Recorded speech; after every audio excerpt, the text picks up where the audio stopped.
Madam President, I'm asking why we're here. Why we're here on the floor of the Senate as the hours tick down to the end of the federal fiscal year and the shutdown of the federal government. I've served here 15 years. I've seen my share of shutdowns, and I know how much they hurt.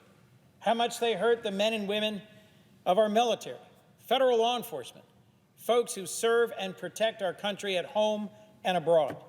And they should not have to wonder when or if they'll get paid. A shutdown isn't good for our reputation abroad and our cohesion at home. I have always worked to find some path, some deal, some way to keep the government open. And I've talked to a dozen colleagues in recent days about this fight and about tonight. This is about health care.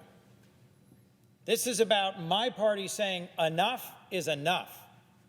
We know that if you have health care, everything else can work itself out. And if you don't have your health, almost nothing else matters. President Trump ran on making America healthy again, on reducing prices, on making life easier for the working people of our country and their families.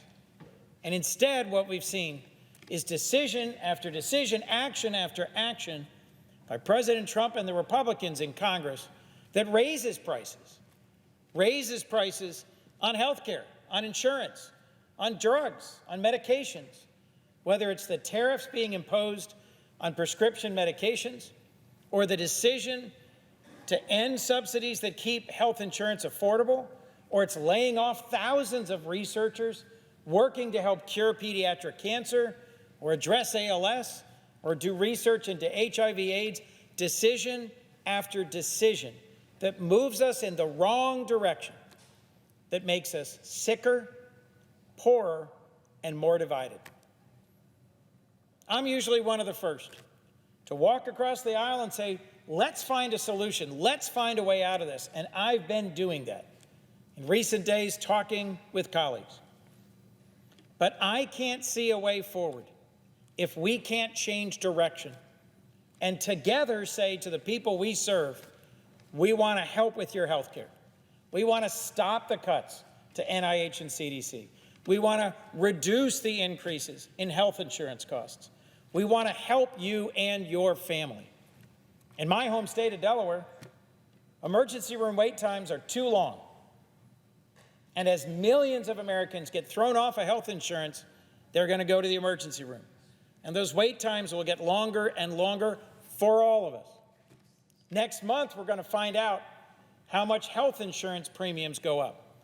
For some Americans, they're going to double, but for all of us, they will go up. Health care is getting costlier, and Americans are getting sicker. So why am I standing on this floor tonight saying I'm not voting to keep this government open? Because enough is enough. There are ways we can and should work together to change direction, to put on the floor the bipartisan health appropriations bill that'll restore tens of billions of dollars to the NIH and CDC, that'll stop Trump's cuts to American health care and insurance and research. There's a path towards reforming and extending the Affordable Care Act that both parties should agree on. But folks, if you're listening, your member of Congress needs to hear from you, needs to know that you want us to work together to reverse course and end Trump's tragic cuts to health care. If my colleagues don't get those calls, they won't change direction. If they don't change direction, we won't reopen this government. Make no mistake, we have Republicans in control of the House and Senate and the White House.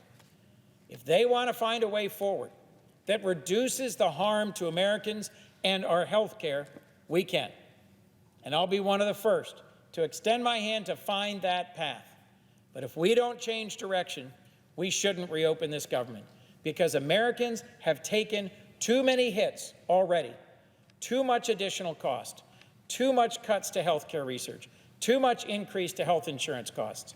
This is a fight about America's health care, and we're fighting for you.